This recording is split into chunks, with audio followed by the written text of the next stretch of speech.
não parar, não precipitar e não retroceder. Então dizer para esse cara, sabe quando nós vamos parar? Nunca. Nunca na sua porca vida. Né?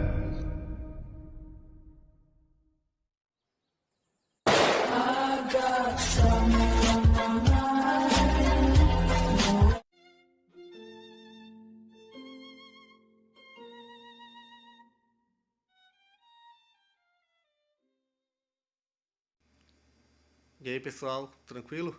Então vem aqui antes do vídeo começar, pedir para vocês se inscreverem, quem não for inscrito, compartilhar, curtir, comentar. Quem puder seja membro do canal, que isso ajuda bastante. Tem também o link do Apoia-se. Quem puder ajudar nosso canal e apoiar financeiramente vai ser muito bem-vindo. Mas o mais importante é transmitir o conteúdo e os conhecimentos do professor Olavo de Carvalho para mais e mais brasileiros. Então compartilhe e ajude aí nossa causa. Muito obrigado a todos os membros, apoiadores do canal. Fico muito feliz. Tenho certeza que a gente está no caminho certo. Então fiquem com o vídeo e até mais. Valeu! Então, você vê que a norma que recomenda a cada um cuidar de si mesmo em primeiro lugar, ou seja, priorizar a si próprio e não ao outro, ela não funciona sempre. Você vê que em muitos casos, por exemplo, uma pessoa pode se sacrificar por um outro. Uma mãe se sacrifica por um filho, um irmão por um irmão, um pai por um filho, filho pelo pai, assim por diante, um amigo pelo amigo. Isso acontece. Então, você veja que a ideia que nos parece, à primeira vista, quando você expõe isso sem nenhuma maiores precisões, a ideia de que cada um deve cuidar de si em primeiro lugar, ela nos parece tão natural que nós não perguntamos por quê.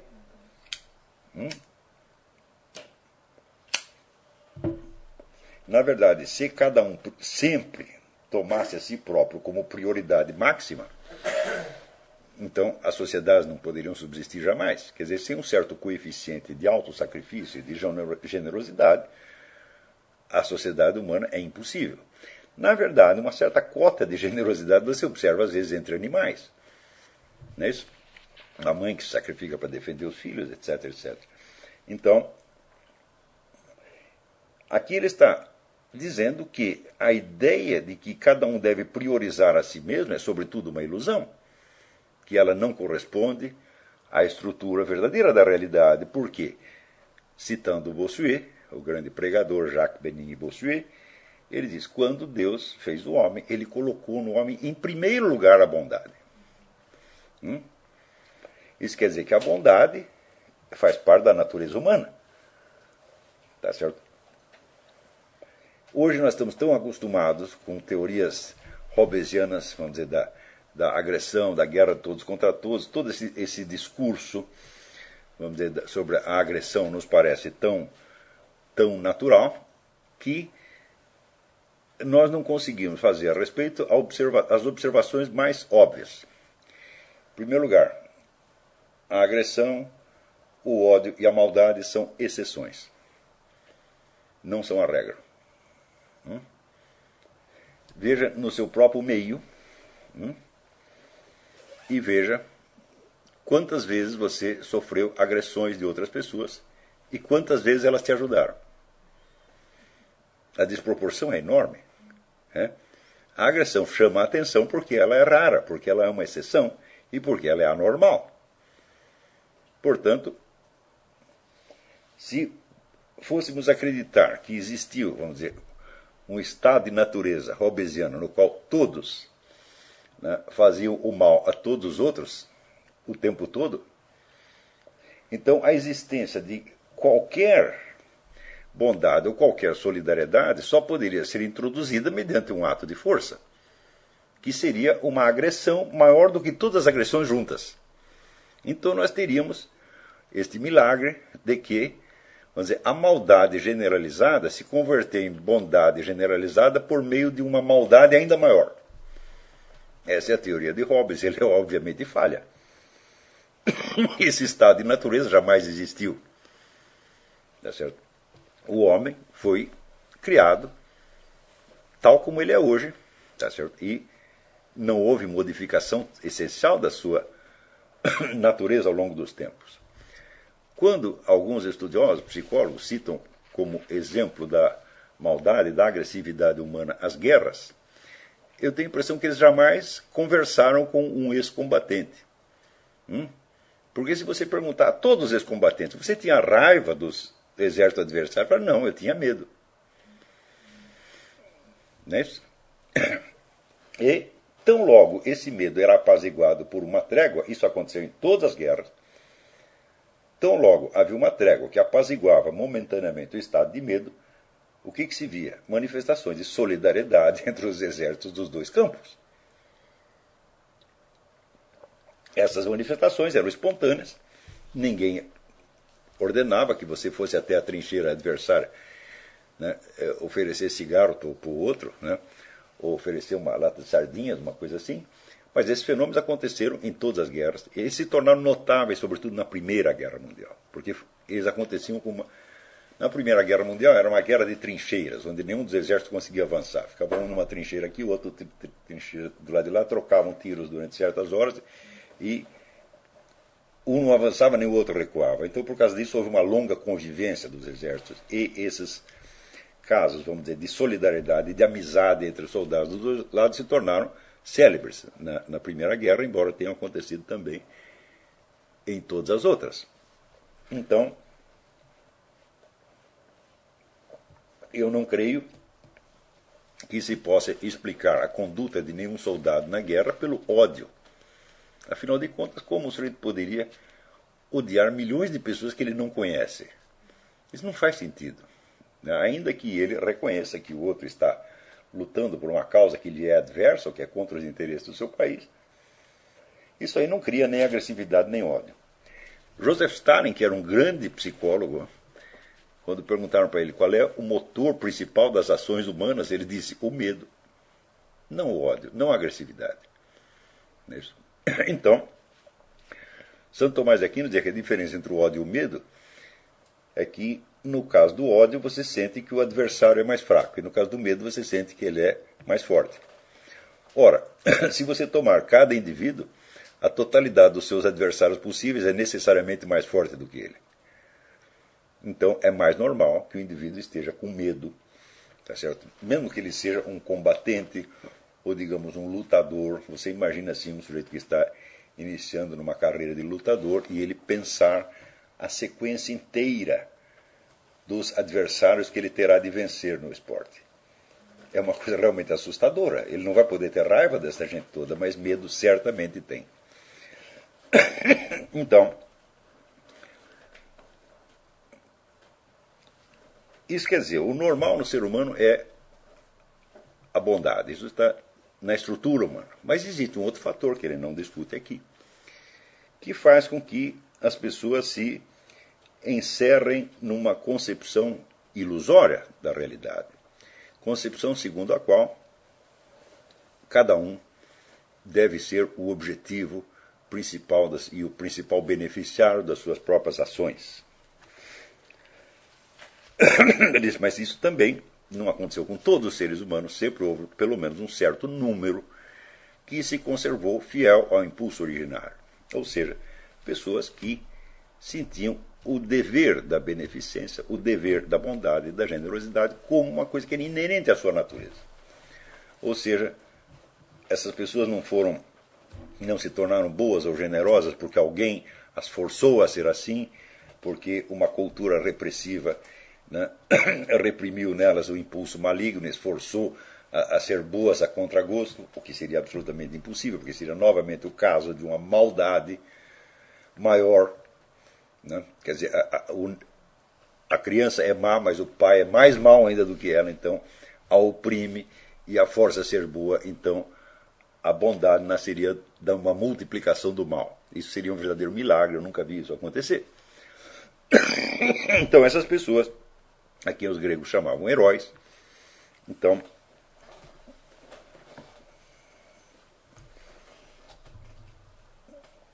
eram pessoas que sentiam os seus semelhantes como se fossem eles mesmos. Ou seja, as necessidades e os sofrimentos dos outros os tocavam como se fossem necessidades e sofrimentos deles próprios.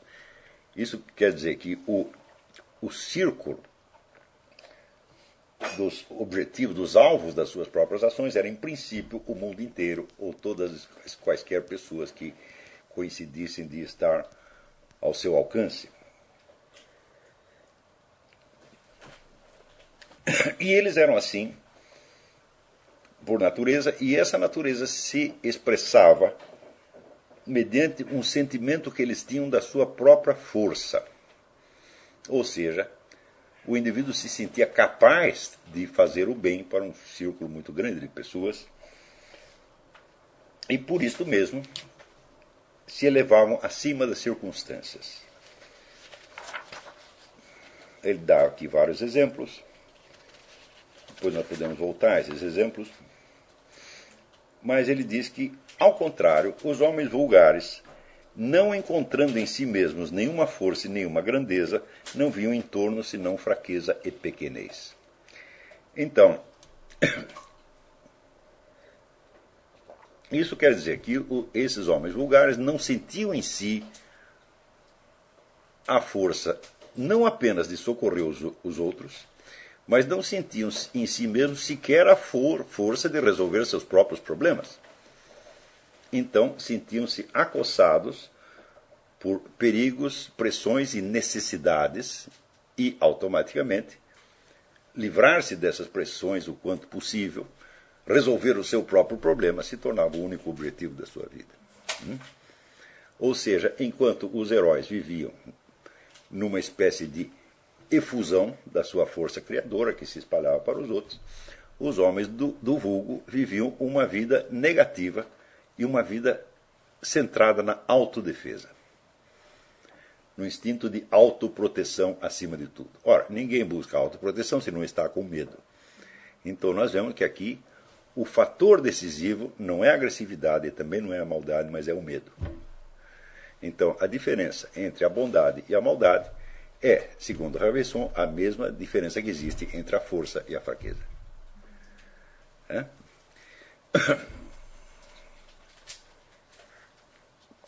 Vocês viram que, se vocês olharem em torno e examinarem as pessoas do seu círculo social, você vai ver que um grande número delas vive realmente no sentido em que Raveisson chama homens do vulgo, os chama homens do vulgo, porque estão o tempo todo buscando alguma forma de proteção. E buscam proteção porque estão com medo. Uma proteção, por exemplo, é um emprego. Ao tornar-se um empregado, você se encaixa numa estrutura que o transcende, tá certo? E você acredita que a sua vida, desde que você obedeça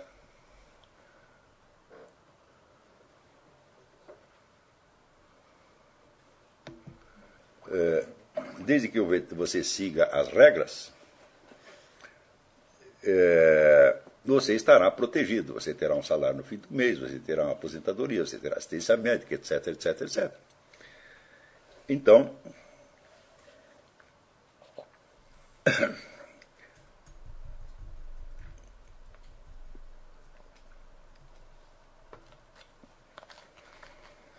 outra maneira de você buscar proteção é você se inserir numa organização religiosa, partido político ou coisa assim, onde você também acredita que você terá a solidariedade da organização e de todos os seus membros e que, portanto, você estará defendido. Então, é evidente que todas as pessoas, sem exceção, que buscam isso em primeiro lugar, estão levando uma vida negativa, uma vida de autodefesa e uma vida baseada no medo. Ou seja, antes de elas se perguntarem o que eu posso fazer, o que eu posso criar, o que eu posso dar, como eu posso deixar, vamos dizer, um rastro benéfico em torno, elas se perguntam como eu devo me proteger. Então, é evidente que as pessoas que vivem para a autoproteção não estão menos sujeitas a perigos e dificuldades do que os outros. Ao contrário, quanto mais proteção você busca, mais você se sente amedrontado, E isto vai cada vez fechando você mais e mais, tá certo? Numa ilusão de autopiedade. E isto vai tornar você mal, no fim das contas. Então,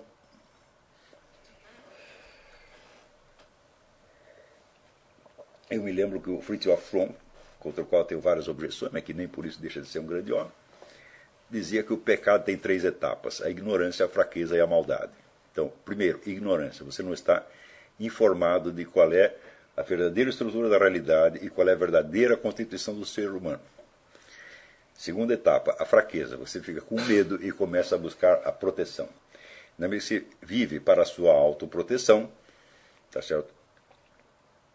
Você recusa a solidariedade aos outros, você não corre riscos em defesa de quem quer que seja, tá certo? E você começa com a maldade negativa e no fim você termina com a maldade ativa, tá certo? Que muitas vezes será necessário praticá-la para você se defender e apenas para você resguardar a sua posição, tá certo?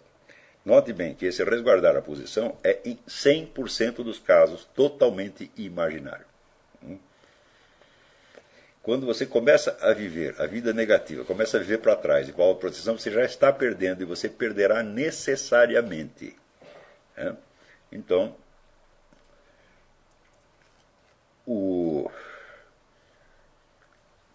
mesmo porque um dos mecanismos essenciais dessa vida baseada na autodefesa é o próprio medo de enxergar o perigo, porque se você está acostumado a uma autodefesa física, daqui a pouco você se acostuma também com a autodefesa psíquica. Ou seja, você não quer que o seu corpo seja ferido, prejudicado, danificado, etc, etc. Mas você também não quer que o seu equilíbrio psíquico seja danificado. Então você quer se manter num estado que se chama de homeostase, um estado de equilíbrio. E o estado de equilíbrio, a busca do estado de equilíbrio, a obsessão do estado de equilíbrio, que é a obsessão da normalidade, tá certo? Fará você se defender contra as más notícias. Ou seja, você não quer ver o perigo, porque o perigo, a simples visão do perigo te desequilibra. Então, quanto mais você está vivendo para a sua autoproteção, mais você se torna indefeso, porque você não terá coragem nem sequer de ver o perigo e de confessar que ele existe. Você vê aqui, isso aí é norma geral, sobretudo na sociedade contemporânea, que é uma sociedade que há 2 séculos vem multiplicando os mecanismos coletivos, sociais e, sobretudo, estatais de proteção ao indivíduo. Isso quer dizer que a busca da proteção para si próprio, em primeiro lugar, tornou-se, de certo modo, uma obrigação do cidadão em todas as sociedades ditas avançadas. E, nesta mesma medida, essas pessoas estão solidamente defendidas contra a visão do perigo. Então, por exemplo, você sabe que se tornou, nos ambientes ditos civilizados, se tornou um tabu você falar da morte. São ambientes onde ninguém morre, todos são imortais. Se uma pessoa começa a falar da sua própria morte, olha, quando eu morrer vai ser assim, as pessoas logo dizem, não vamos falar dessas coisas, isso é desagradável, isso é feio. Então é incrível que uma das dimensões fundamentais da existência, que é a mortalidade, se tornou proibida. Não se pode, eliminou, como dizia o Meira Pena, se eliminou o tabu do sexo e se criou o tabu da morte. Se pode falar do sexo porque é divertido, mas da morte não, porque é feio. Então, se você não pode falar da morte, então significa que aquilo que constitui realmente a própria medida temporal da sua existência se tornou proibido. E você tem que agir como se você fosse eterno, sabendo que não é. Então isso aí já coloca as pessoas numa situação de irrealidade estrutural e permanente. E, sobretudo, se elas são movidas pela busca da proteção, então, olha, tudo isso eu estou interpretando o Raveição, não estou acrescentando nada. Eu estou dizendo o que estava no fundo da imaginação e do sentimento dele quando ele escreveu essas linhas. Quer dizer, eu me identificando com esta maneira de pensar, eu me evoco uma série de imagens que certamente estavam presentes para ele, embora ele, vamos dizer, as condensasse apenas em umas poucas palavras. Então eu estou, por assim dizer, eu estou explicitando estados interiores de imaginação e de sentimento que estavam certamente na mente de Félix Raveição quando ele escreveu essas coisas, né? Então, como as pessoas vivem para a proteção, e como, por outro lado, a proteção não é só proteção física objetiva, mas é, sobretudo, proteção psíquica contra a visão do perigo, do mal, etc., etc., então espalha-se por toda a sociedade uma necessidade absoluta, urgente, premente, de acreditar na estabilidade da própria sociedade como um todo. Então, embora a história dos últimos séculos seja cheia de revoluções, guerras, golpes de Estado, embora o número de nações que simplesmente desapareceram do mapa se conte as dezenas e dezenas, tá certo? Cada um acredita que, no país onde ele vive, tudo permanecerá estável e nada de mal acontecerá ao conjunto e muito menos a cada um dos seus membros. Ok? Para sustentar essa crença, ele precisa formar uma ideia da autoridade. Como, ao mesmo tempo, esta mesma sociedade, né, lisonjeia essas pessoas, esses homens vulgares, mediante a crença de que eles são pessoas livres e de que ninguém manda neles. Ninguém gosta de confessar que segue um outro, que obedece. Ninguém quer ser um súdito, são todos cidadãos, né? Então, como você é um cidadão livre e você é dono da sua própria cabeça, então você é obrigado a conceber a autoridade. Você acredita que é livre e dono da própria cabeça, mas ao mesmo tempo você é um bichinho assustado que está procurando proteção o tempo todo. Então isso faz com que você conceba a autoridade sob formas impessoais e, por assim dizer, insensíveis. A autoridade é, por exemplo, a ciência, a tecnologia, o conhecimento. Você acredita que para todas as questões que aparecem existe alguém em algum lugar colocado numa universidade que sabe as respostas. Então nada mais é um enigma. Tudo se sabe. Existem universidades, existem os museus, existem as instituições de pesquisa, e lá dentro certamente alguém tem uma explicação de tudo. Se não tem explicação agora, vai ter daqui a pouco. Então,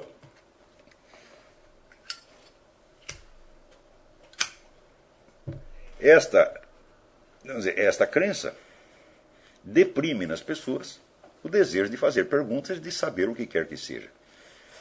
Então, aí se fecha o círculo. Começou com a ignorância, passou para a fraqueza, passou para a maldade, e a maldade, por saber, reforça a ignorância e assim por diante. Né? Então, isto é o que são os homens do vulgo. Mas, nota o Raveição, não se trata apenas de uma pequenez moral, nem psicológica, e nem mesmo gnoseológica, cognitiva. É uma pequenez que se traduz em concepções globais do mundo, feitas à imagem e semelhança dessa mesma pequenez. Ou seja, há uma filosofia pequena. Né? E esta filosofia se baseia, como ela se baseia? Naquilo que parece aos indivíduos ser o seu interesse ou a sua necessidade mais imediata, que são as necessidades sensíveis. Então, a realidade do indivíduo, a seus próprios olhos, está limitada à sua corporalidade. Ora, a corporalidade não é comunicável.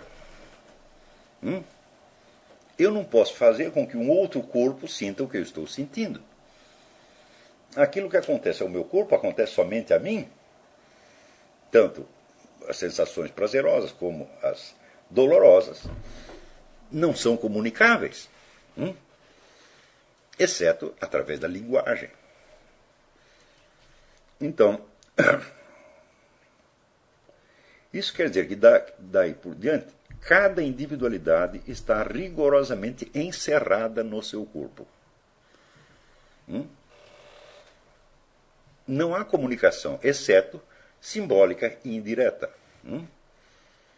Por exemplo, se eu estou sentindo dor e eu grito, uma pessoa interpreta o meu grito como sinal de que talvez eu esteja sentindo alguma dor.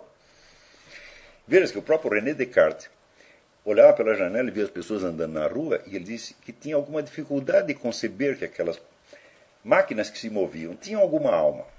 E note bem que Descartes não era materialista, mas estava raciocinando como se fosse.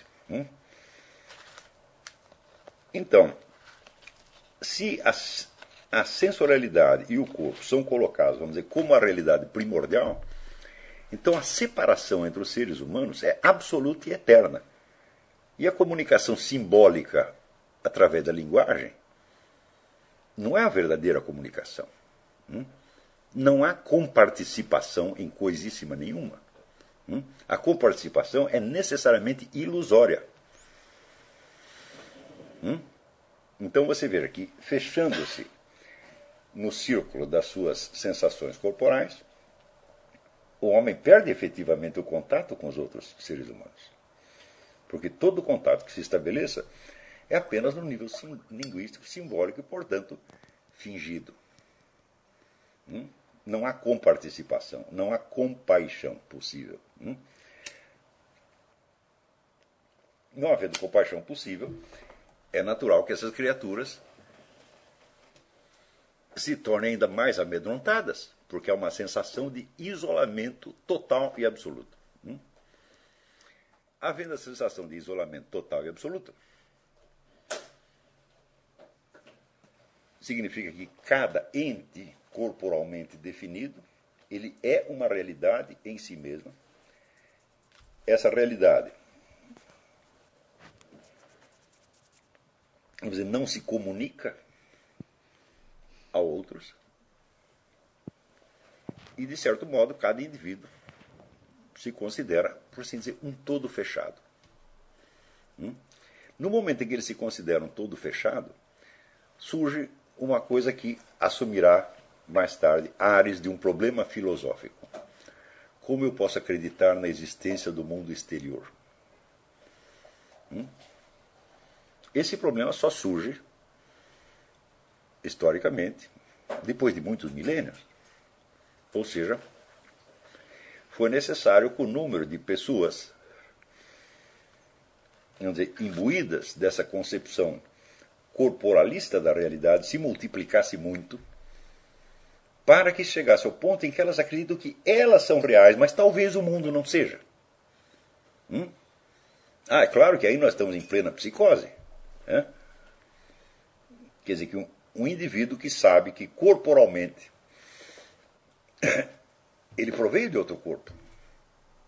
Ele não é eterno, ele teve um começo. Ele, antes dele ter a sua independência de movimentos, ele existiu dentro de um outro corpo. Ele teve que ser gerado por um terceiro, e assim por diante.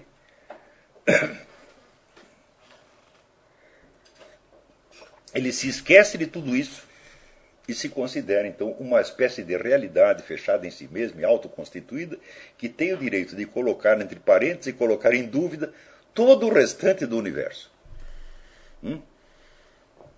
O fato de você dizer mundo exterior já é uma coisa fantástica, porque significa que o eu considera que o mundo está fora dele e que, portanto, ele está fora do mundo, quando na realidade uma coisa jamais acontece. Eu não posso colocar em dúvida um mundo que não me está presente psicologicamente. Se eu nada sei do mundo, nunca recebi notícia do mundo, e, portanto, o mundo não existe entre os meus dados de consciência, eu não posso questioná-lo. Portanto, necessariamente, para que eu questione o mundo, ele tem que estar dentro de mim.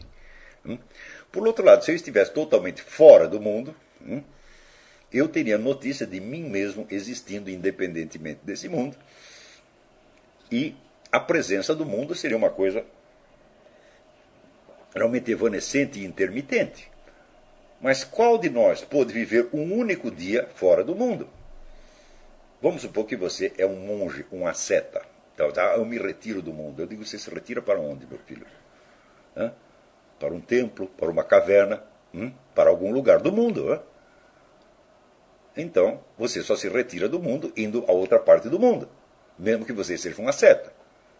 Existe um asceta que foi praticar seus exercícios ascéticos em lugar nenhum? Num não lugar? Não, nunca existiu. Então significa o seguinte: o mundo jamais esteve fora de mim, eu jamais estive fora do mundo por um único instante sequer. E a separação entre eu e mundo, ou seja, eu me tomar a mim mesmo como uma entidade existente em si mesmo, e o mundo como uma mera hipótese formada nos meus pensamentos, isto tudo é uma coisa que só existe aonde? Nos meus pensamentos.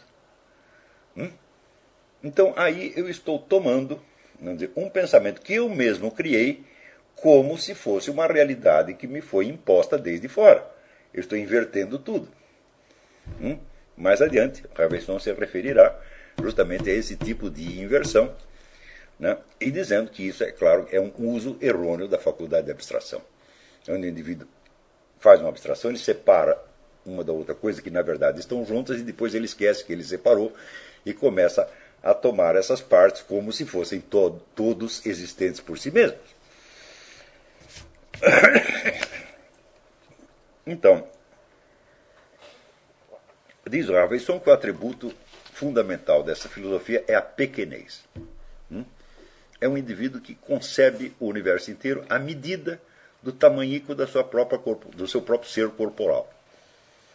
E é claro que essa pessoa que pensa assim, e hoje é a maioria, está completamente fora da realidade. Estando fora da realidade, não pode, evidentemente, agir. Só pode entrar em sequências de ações que foram concebidas por outros e que são dirigidas por outros. Quando você entra no emprego, é exatamente isso que você faz.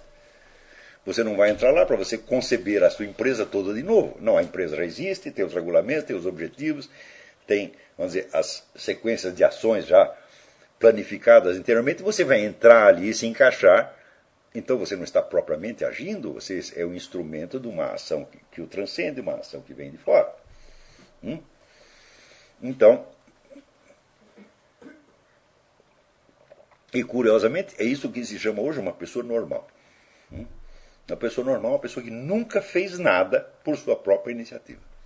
Uma pessoa que se deixou agir desde fora ao longo de toda a sua vida, em troca de uma proteção que é totalmente imaginária, sobretudo porque nenhuma proteção vai livrá-lo da morte no fim das contas. Certo? Então, você vê que a diferença entre a pequenez e a grandeza moral tem consequências de ordem cognitiva que modificam completamente a sua visão da realidade e podem levá-lo a uma existência totalmente fictícia. E este fenômeno não acontece somente na escala da psicologia dos indivíduos, mas acontece historicamente, e uma das suas expressões históricas é a criação de filosofias. Então isso quer dizer que existem filosofias que nascem dessas respectivas experiências existenciais e as traduzem sob a forma de teoria. Então, o indivíduo que tem grandeza, ele vai criar uma imagem do universo que expressa o que? A grandeza dele? Não, ao contrário. A grandeza do próprio universo, da qual ele se considera apenas um receptor. E a outra filosofia refletirá, então, vamos dizer, a pequenez de alma que vive de ilusões que no início são reconfortantes, mas depois se tornam cada vez mais temíveis. E o exemplo máximo dessa filosofia é a de Epicuro, que eu não preciso expor aqui porque eu já expus no começo, nos capítulos principais iniciais do livro Jardim das Aflições, onde a realidade é vista, vamos dizer, como um aglomerado de átomos que se movem a esmo em todas as direções, conforme as suas inclinações as mais arbitrárias. Se átomos agindo, movendo-se a esmo, são a base da realidade. Então, cada indivíduo constituído por esses átomos também, vamos dizer, é ele próprio uma unidade que se move a esmo, tá certo? Segundo Epicuro, levada por apenas duas motivações: fugir da dor e buscar o prazer. Mas a busca do prazer, por sua vez, causa novas dores e novas fugas, e assim por diante, indefinidamente. Isso é toda uma cosmovisão criada, vamos dizer, à imagem da própria pequenez de alma de Epicuro. Essa pequenez se traduz, então, evidentemente, em deficiências de inteligência que são absolutamente notáveis. Eu expus algumas, né, no livro Jardim das Aflições, onde se vê, no fim das contas, que a filosofia de Epicuro termina sendo uma comédia, um caso de humorismo involuntário, né? Praticamente em cada linha da concepção, né, o Epicuro está rindo de si mesmo sem perceber. Então, nesse texto, vamos dizer, esta síntese que ele faz de elementos mitológicos, morais, psicológicos e históricos, mostrando o surgimento, vamos dizer, a origem de dois tipos de filosofias que ainda se disputam o espaço no mundo. Tudo isso o homem fez até aqui em 3 páginas. Note bem que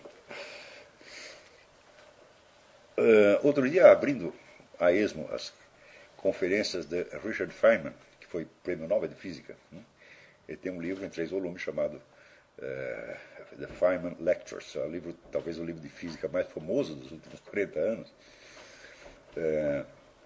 Abrindo a esmo tem uma frase assim: bom, formou-se um consenso, então, científico de que as coisas são feitas de átomos. Eu digo, tá bom, só que quer dizer... Só tem um pequeno problema. O que quer dizer feito de? A frase é absolutamente nonsense. Se você disser composto de... O que quer dizer composto de? Como que você compõe uma coisa de átomos?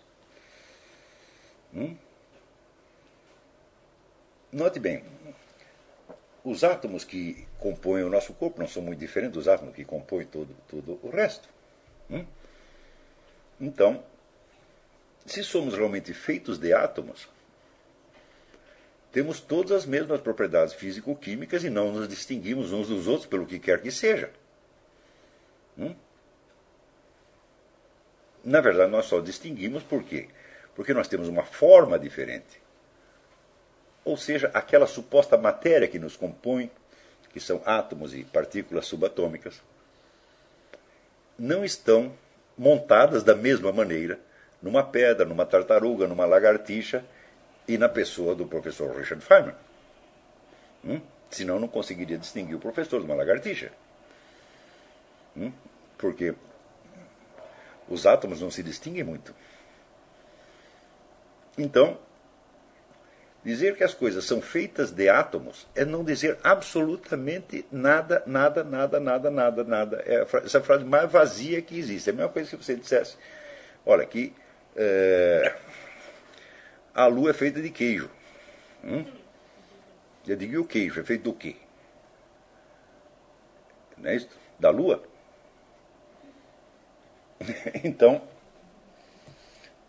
a pergunta pela matéria, pela substância material que compõe o universo, é uma das primeiras perguntas filosóficas que surgiram. E logo, logo a filosofia grega percebeu que esta pergunta não é suficiente, que esta pergunta isolada não quer dizer absolutamente nada. Porque se você perguntar do que é feita esta mesa, você dirá de madeira. Daí você olha uma árvore lá fora e diz, do que é feita a árvore? De madeira também. Qual é a diferença? A simples matéria não basta para você distinguir não só uma árvore de uma mesa, mas uma lagartixa do professor Richard Feynman. Né? Então nós temos a introdução de um outro elemento que é a forma. Né? A forma determina a diferença entre os seres. E isso é o que Aristóteles chamava, vamos dizer, a causa formal. A causa formal é o que uma coisa é. Se você não sabe o que uma coisa é, a pergunta sobre qual a matéria do qual ela se forma não faz sentido. Porque a palavra formar-se já introduz a noção de forma. Ou composto introduz a noção de composição. Ser feito introduz a noção do fazer. E é aí que está a diferença e não na matéria. Então, a própria estrutura da frase mostra a sua radical insuficiência e a sua falta de sentido, no fim das contas. Então, eu digo, olha, com tantos anos de evolução científica, nós ainda temos este problema de que o máximo que a física pode nos dizer é que as coisas são feitas de, ou compostas de, ou formadas de átomos e partículas subatômicas.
Chegamos a mais um final de uma aula, de um vídeo. Espero que tenham gostado.